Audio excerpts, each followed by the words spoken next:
3000cc PFM용 세라믹입니다. 최종 보철물을 비타 클래시컬 가이드 A3에 동일한 위치에 두고 쉐이드 테이킹을 합니다. 그렇게 해야 되는 이유에 대해선 영상 맨 마지막에 다시 설명을 드리도록 할게요. 보시는 사진은 스텝 바이 스텝 빌드업에 대한 설명인데요. 첫 번째 딥덴틴을 서비컬과 인사이절 쪽에 어떻게 나눠서 하게 될지 설명을 드리도록 하겠습니다. 먼저 서비컬은 채도를 높이고 또 코핑을 차단을 해야겠죠, 컬러를. 그래서 32번 사용할 거고요. 인사이절 쪽에는 43번을 사용할 거예요. 약간의 아이보리 컬러다 라고 생각을 해주시면 될 것 같고요. 코핑 끝에 인사이절 쪽에 경계면을 흐릿하게 하기 위해서 43번을 사용하게 되고, 서비컬은 마찬가지로 32번을 사용하게 됩니다. 두께에 따라서 세라믹은 컬러가 연하게 나올 수도 있고 진하게 나올 수도 있다는 걸 참고하시면서 빌드업 해주시면 될 것 같습니다. 이제 서비컬 쪽에 딥덴틴을 올리겠는데요. 공간이 생각보다 임상에서는 많지 않습니다. 지금도 마찬가지고요. 지금 두께가 이따가 설명을 드릴 건데 굉장히 얇게 올리고 있는 상태고요. 시간의 2분의 1 이하까지만 올려주셔야 돼요. 모양은 서비컬에서 인사이절로 올라갈 때 눈물방울 모양으로 자연스럽게 이행을 시켜주시길 권장합니다.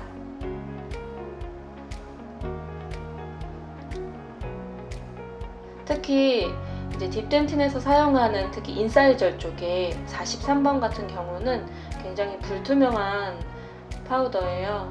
그래서 굳이 많이 올려서 두께만 차지하기보다는 코핑 인사이절 끝에 경계면을 흐릿하게 만든다 생각하시고 불규칙한 선상으로 약간 대충 한다는 생각으로 하셔야 돼요. 여기에서 보시면 딥덴틴의 서비컬과 인사이절이 이렇게 이어지지 않죠. 만나지 않아요. 근데 만나도 되고 만나지 않아도 돼요. 제가 만나지 않게 하는 이유는 각 파우더들이 특징이 너무 강할 때 필요한 부위에만 국소적으로 사용하는 거고요. 만나게 하는 경우에는 조금 더 특징이 약하기 때문에 자연스럽게 이행을 시키는 경우도 있습니다.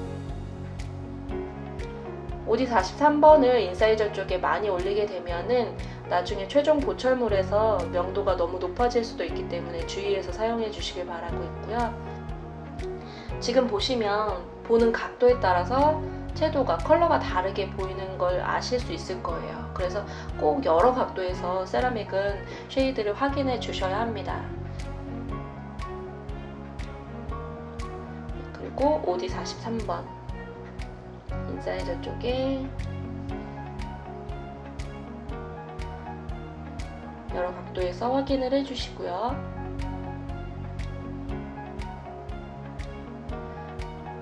조금 더 불규칙하게 해도 됐었을 것 같아요.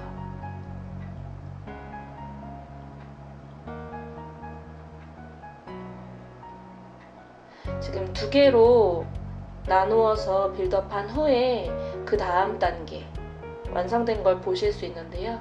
여기에서 제가 보여드리는 이유는 방금 전에 사용한 OD 32, 43번을 마멜론으로도 동일하게 사용할 수 있어요. 왜냐하면 딥덴틴으로 사용한 그 세라믹들은 불투명하고 특징이 강하기 때문에 채도가 높거나 혹은 명도가 높거나 그렇기 때문에 마멜론으로 동일하게 사용을 해줍니다. 그리고 양쪽 우각 부위에 티블루를 넣게 되는데 지금 보는 컬러는 다른 브랜드의 티블루와 비교를 했을 때 그렇게 블루가 강하지 않아요. 그래서 단독적으로 사용하는 것도 괜찮고 좀 걱정된다 하시는 분들은 시에로랑 같이 믹스해서 사용하실 수 있습니다. 저는 그냥 단독으로 사용했습니다.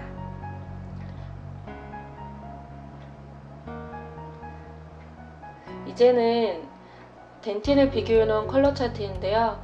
이제 그 위에 어떤 덴틴을 사용하게 될지 한번 A3를 비교해봤습니다. 조금 채도가 진하지 않나 라는 생각을 하게 돼서 덴틴 A2를 스탠다드, 노멀 이제 덴틴으로 사용하게 되는 거고요. 왼쪽은 약간 불투명하고 오른쪽은 조금 더 투명한 걸 보실 수 있죠. 자, 덴틴 A3를 사용할 수 없을까? 그냥 이름대로 나는 골 쉐이드가 A3니까 덴틴 A3를 쓸 거야 라고 하시는 분들을 위해서 바로 저 같은 사람이죠. 한번 여러 가지 파우더들을 믹스해 봤어요. 먼저 시에로를 1대1로 섞었을 때 투명도가 확, 그리고 시에로를 3대1로 섞었을 때는 채도가 조금 더 강해진 거를 보실 수 있어요. 과연 제가 사용할 덴틴 A2와는 어떤 비교 차이가 있는지.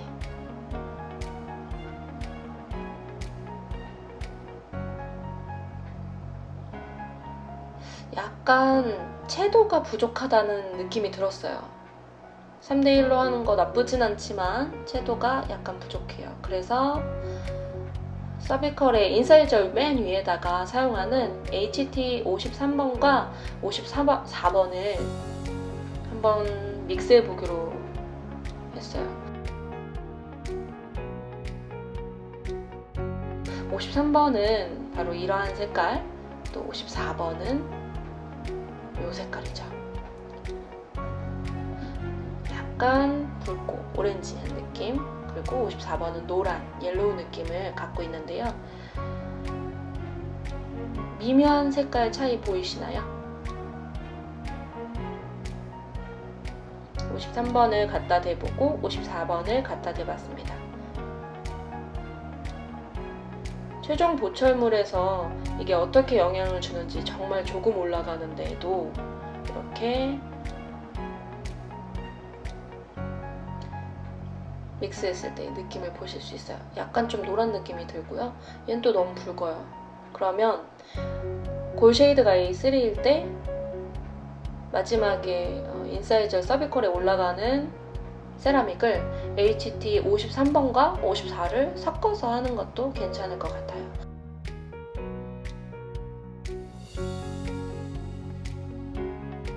근데 이렇게 여러 가지 섞어서 헷갈리게 빌드업 하지 마시고 그냥 간단하게 덴틴 A2 사용하셔서 편하게 빌드업 하시는 걸 추천드립니다. 이제 빌드업을 하기 전에 먼저 링걸 뻗디 미리 만들어 놓은 거죠. 인사이저 라인을 쉽게 빌드업 할 수 있는데 가이드라인을 주는 뻗디에 분리제를 도포를 해놓고요. 네, 서비컬 완성된 거죠. 그리고 인사이저까지 딥덴틴이 완성된 거 위에다가 우리가 방금 결정한 덴틴 A2로 빌드업을 합니다. 이제 코핑을 빼서 먼저 밖에서 하는 이유는 서비컬에 들어가는 파우더의 양을 최소화해서 자연스럽게 올릴 수 있게 되기를 하기 위함입니다. 먼저 서비컬을 이렇게 올리게 되면 나중에 빌드업 할 때 굉장히 편해집니다.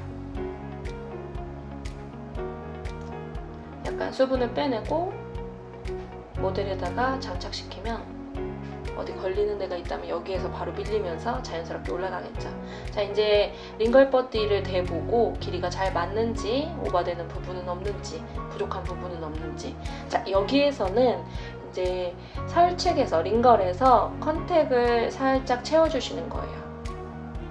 그러면은 라비얼 빌드업이 쉬워진다는 거. 채울 부분은 미리 조금씩 채워놓고 시작하는 게 빌드업을 쉽게 할 수 있는 노하우이기도 합니다.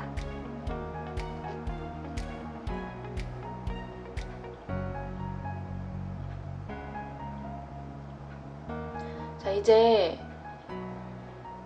로브대로, 그러니까 각 덩어리대로 약간 컷백을 안 하고 이번에는 빌드업을 하게 될 건데요. 메이저 쪽에 제가 뭐 엄청 고민해서 빌드업 할 필요가 없죠. 이미 인사이저의 라인이 정해진 뻗디를 갖다 대고 빌드업을 하는 거기 때문에. 그리고 디스탈 쪽에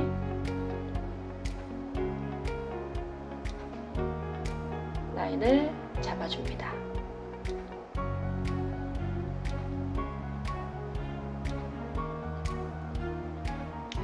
디스탈 쪽에는 이제 컨택되는 부위가 약간 링걸로 들어가 있기 때문에 조금 더 위치를 잘 봐가면서 진행해 주시고요.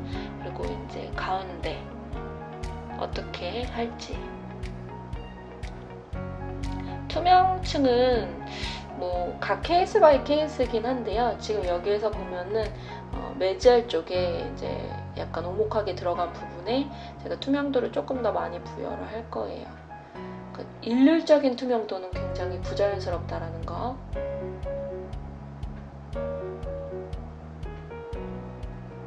기억하시고요. 자, 이제 뻗티를 빼내고 설치개도 자연스럽게 이행시켜줍니다. 혹시라도 라비알에 빌드업하면서 설치구로 넘어온 부분은 없는지 확인을 하면서 이행을 시켜주실 거고요. 너무 두껍지 않게 빌드업 해줍니다.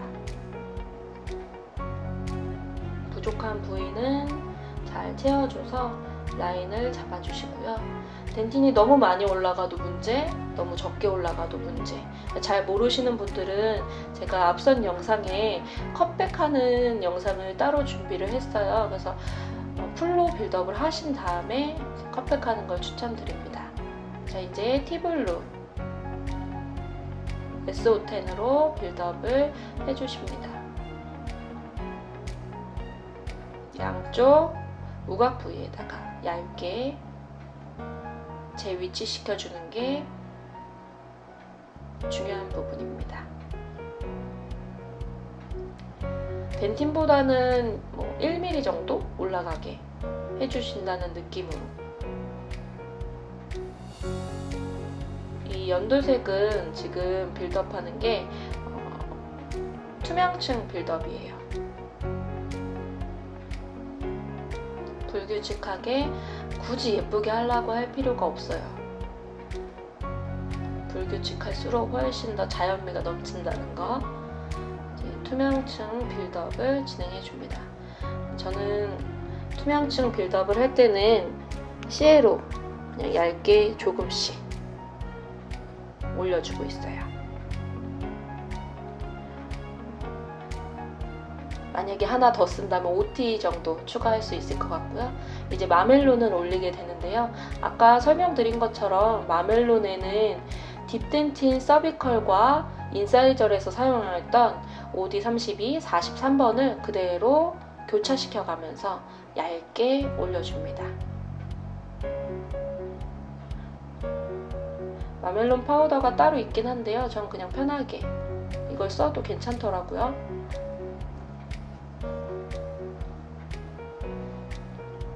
그리고 이 크리에이션의 마멜론 파우더는 진짜 불투명해요. 그래서 본인이 쓰는 것보다 더 극소량을 쓰시는 걸 추천드릴게요.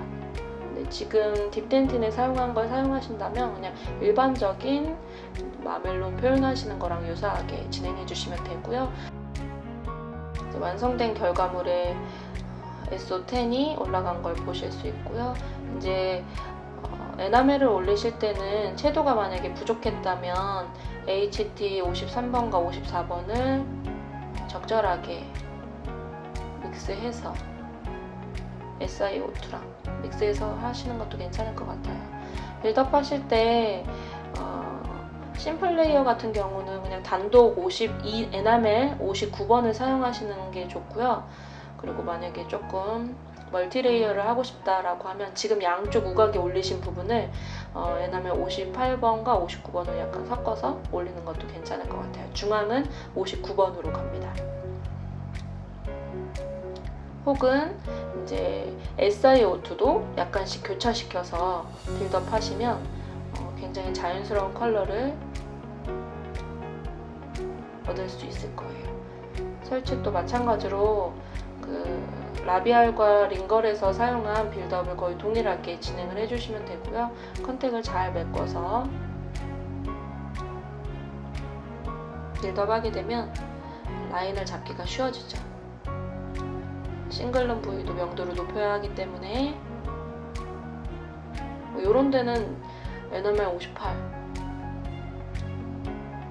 괜찮겠죠? 그리고 마지막으로 이제 혹시 부족한 부위는 NT를 살짝 올리고 나서 지금 할로 효과를 줄 건데요. 할로 효과를 할 때는 덴틴 A2랑 SiO2를 반반 섞어서 자연스럽게 인사이저 끝에 외곽 부위에다가 빛을 가두는 효과로 표현을 해주시면 돼요. 이때 일자로 쫙 올려버리면 나중에 굉장히 부자연스러워요. 할로 효과 같은 경우는 내가 할 수 있는 한 최대한 대충 한다고 생각하시면 돼요. 그래야지 결과물이 더 자연스럽게 나올 수 있다는 거. 매지알에 제가 한 방울 더 올리는 중인데요. 수축이 매지알 팁 부분이 좀 많이 올 수 있어요. 근데 우각에서 특징이 가장 많이 살아야 되는 게 매지알 팁이죠. 그래서 그 부위를 조금 더 내가 생각한 것보다 한 20% 더 올려준다라고 생각하시면 구워져서 나왔을 때 컨터링 할 수 있는 아주 조금의 여유 공간이 생기고요. 디스탈 같은 경우는 컨택 포인트가 라비알이 아닌 링걸로 치우쳐져 있기 때문에 조금 더 에딩을 해주었습니다. 잘 되었는지 여러 각도에서 확인을 하시고요. 빼내서 나머지 이제 부족한 부위들 빌드업을 합니다. 먼저 전체적으로 수분을 첨가하고요.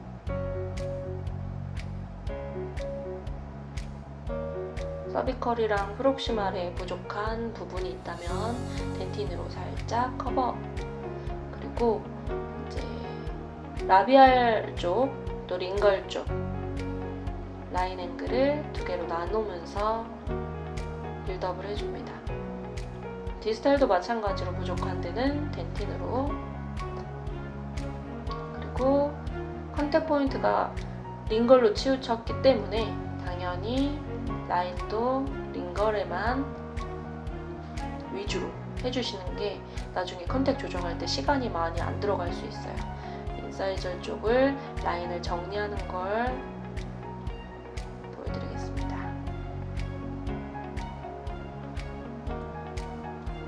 전체적인 각도에서 혹시 부족한 부분에 할로 효과 조금 더 에딩하고요. 이제 구워져서 나온 다음에 컨터링 하게 되면 얘네들이 살짝 남아요. 그런 게 이제 할로 효과가 조금 자연스럽게 표현됐다라고 생각하시면 될 것 같아요. 마지막으로 팁인데요. 쉐이드 테이킹 할 때 어느 한쪽을 다른 위치에 두게 되면 톤 다운되는 걸 보실 수 있고요. 같은 위치에 두게 되면 유사한 거를 아실 수 있습니다. 꼭 같은 위치에서 쉐이드 테이킹 하시는 걸 추천드립니다.